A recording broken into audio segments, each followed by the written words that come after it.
गत कक्षा में हमने भारत में धार्मिक एवं सामाजिक पुनर्जागरण के प्रभाव स्वरूप उत्पन्न समाज सुधार आंदोलन ब्रह्म समाज भाग 1 के अंतर्गत राजा राम मोहन राय के जीवन का अध्ययन किया था।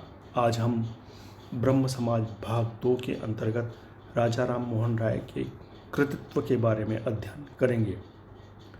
राजा राम मोहन राय के धार्मिक सुधार।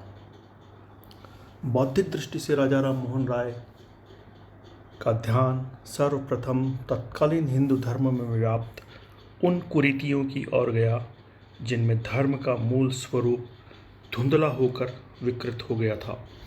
उन्होंने स्वयं लिखा है, मुझे यह कहते हुए दुख होता है कि हिंदुओं की वर्तमान धर्म व्यवस्था ऐसी है जिससे उनके राजनीतिक हितों की पूर्ति नहीं हो सकती।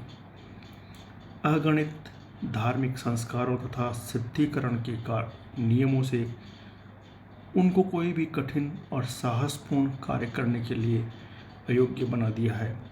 मेरे विचार से यह आवश्यक है कि कम से कम उनके राजनीतिक और सामाजिक कल्याण के लिए उनके धर्म में कुछ परिवर्तन होना चाहिए। स्पष्ट है कि राजा राम मोहन राय ने ऐसे धार्मिक सुधारों की ओर ध्यान दिया जो राष्ट्रीय हितों की पूर्ति कर सके और सामाजिक जागृति का साधन बन सकें। यह वह समय था जब ईसाई मिशनरी हिंदू धर्म के अंधविश्वासों का मखौल उड़ाते हुए बड़ी तेजी से ईसाई धर्म के प्रचार में तल्लीन थी। राजा राम मोहन राय ने ईसाई धर्म से हिंदू धर्म की रक्षा करना आवश्यक समझा। यह तभी हो सकता था जब हिंदू धर्म के निर्विकार रूप का प्रचार हो। राजा राम मोहन राय ने विश्व के प्रमुख धर्मों का तुलनात्मक अध्ययन किया। एक ओर उन्होंने सच्चे वेदांती के रूप में ईसाई मिशनरियों का प्रभाव बढ़ने से रोकने का प्रयास किया, तो दूसरी ओर अद्वैतवादी भारतीय दर्शन की परंपरा को पुनर्जीवित करने का प्रयास किया। राष्ट्रीय हित की भावना के कारण उनका दार्शनिक दृष्टिकोण केवल पारलौकिक चिंतन में ही लिप्त नहीं रहा। 1821 में उन्होंने संवाद कौमुदी पत्रिका का प्रकाशन प्रारंभ कर भारतीयों को अपनी हीन राजनीतिक अवस्था का ज्ञान कराया तथा साथ में उन्हें धार्मिक अंधविश्वास व सामाजिक कुरीतियों से अवगत कराया। उन्होंने हिंदू धर्म में व्याप्त कुरीतियों को दूर करने हेतु भारत में धर्म सुधार व समाज सुधार आंदोलन का सूत्रपात किया। राजा राम मोहन राय की यह मान्यता थी कि हिंदू धर्म के पतन का मुख्य कारण है मूर्ति पूजा का प्रचलन। इसी से नाना प्रकार के अंधविश्वासों, कर्मकांडों और आडंबरों का प्रचलन हुआ है। लोग धर्म के बाहरी स्वरूप में फंस गए हैं और मूल धर्म से उनका ध्यान हट गया है। उन्होंने पुरोहितवाद की आलोचना की और कहा कि व्यक्तिगत विश्वासों और मान्यताओं तथा ईश्वर के बीच किसी प्रकार के पुरोहित की आवश्यकता नहीं है। हिंदू धर्म के वास्तविक स्वरूप को प्रतिष्ठित करने के लिए उन्होंने धर्म ग्रंथों का अध्ययन आवश्यक बताया। धर्म ग्रंथों की मूल बातों को सामान्य लोगों तक पहुंचाने के लिए उन्होंने धर्म ग्रंथों का अध्ययन आवश्यक बताया। धर्म ग्रंथों की मूल बातों को सामान्य लोगों तक पहुंचाने के लिए उन्होंने स्वयं कई पुस्तकें लिखी। उनके धार्मिक विचारों का मूल सिद्धांत था एक ईश्वरवाद, जिसे वे निराकार मानते थे। वेदों और उपनिषदों के आधार पर उन्होंने निराकार ईश्वर के मूल सिद्धांत को ही धर्म का मुख्य आधार बताया। उन्होंने किसी नए धर्म की स्थापना का प्रयास नहीं किया, वरन स्वतंत्र चिंतन के आधार पर हिंदुओं को प्रगतिवादी और जन कल्याणकारी धर्म के सिद्धांतों को अपनाने की सलाह दी।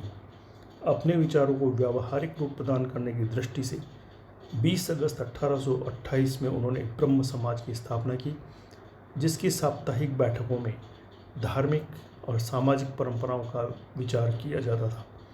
ब्रह्म समाज के मुख्य सिद्धांत निम्नलिखित थे। पहला, अखिल ब्रह्मांड का स्वामी जो निराकार, निर्विकार, अनादि और अनंत है, वह परमेश्वर एकमात्र पूजा के योग्य है किसी सांप्रदायिक नाम से उसकी पूजा नहीं की जानी चाहिए। बिना जाति व संप्रदाय भेद के प्रत्येक मनुष्य को परमेश्वर की उपासना का अधिकार है।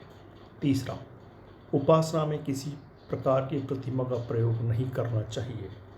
चौथा, धार्मिक स्थानों पर केवल ऐसी प्रार्थना व कथाएं हो जो केवल मानव को भगवत भक्ति की ओर आकर्षित कर सके। भगवान की उपासना केवल आध्यात्मिक विधि से की जानी चाहिए। पाप का प्रायश्चित तथा निरोध ही दैविक क्षमा और मुक्ति का मार्ग है। केवल अनुभूति से ही भगवान का आभास हो सकता है। समाज सुधार। यद्यपि राजा राम मोहन राय ने धर्म सुधार और समाज सुधार की मांग साथ साथ की, लेकिन वे वास्तव में सामाजिक जागृति के प्रेरक थे।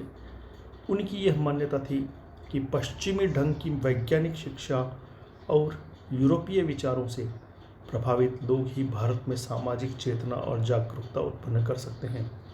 तत्कालीन भारतीय समाज में व्याप्त सामाजिक कुरीतियों का खंडन करने के लिए उन्होंने प्राचीन भारतीय शास्त्रों को ही आधार बनाया। उदाहरण के लिए 1820 से 1830 तक बंगाल में जब सती प्रथा के ऊपर विवाद चला तो उन्होंने यह प्रदर्शित किया कि हिंदू शास्त्र सती प्रथा को मान्यता नहीं देते। वे अपने पक्ष को सिद्ध करने में सफल रहे। उन्होंने जिस साहस और धैर्य के साथ भारतीय समाज के इस अभिशाप के विरुद्ध अपनी आवाज़ उठाई, वह सराहनीय है। इसके उन्मूलन के लिए उन्होंने कई पुस्तकें लिखी, खुला विवाद किया, स्थान स्थान पर भ्रमण किया और सती प्रथा के समर्थकों को समझाने का प्रयास किया। उनकी आवाज़ में शक्ति थी, सत्य का बल था। अंततः सरकार ने दिसंबर 1829 में एक अधिनियम के द्वारा सती प्रथा को अवैध घोषित किया। धीरे धीरे यह प्रथा समाप्त हो गई।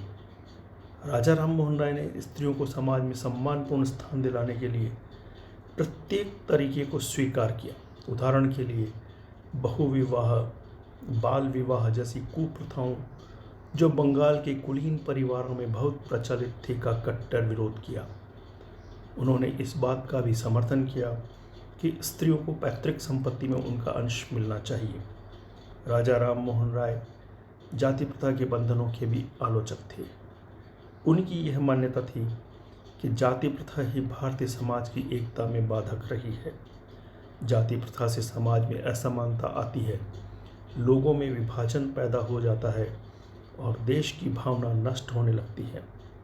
समाज सुधार के संबंध में उनका दृष्टिकोण यह था कि इसे किसी और को कहने या शिक्षा देने मात्र से अथवा कानून बनाकर ही लागू नहीं किया जा सकता। धीरे धीरे उसके पक्ष में वातावरण तैयार करके ही सुधार किया जा सकता है। इस प्रकार का वातावरण बन जाने पर लोग स्वयं उसकी आवश्यकता को समझेंगे और प्रचलित कुरीतियाँ और अंधविश्वासों से अपने को विलग करने का प्रयास करेंगे। ब्रह्म समाज का महत्व। ब्रह्म समाज का रूप हर प्रकार से भारतीय था।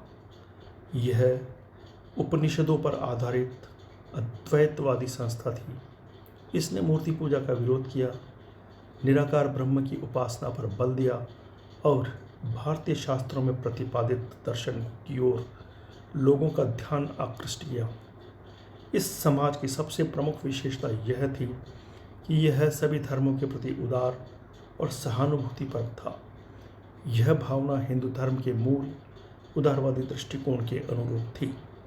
राजा राम मोहन राय ने सभी धर्मों के मौलिक सिद्धांतों के तुलनात्मक अध्ययन को उपयोगी बताया, क्योंकि वे ये मानते थे सभी धर्मों में कुछ आधारभूत बातें एक जैसी होती है।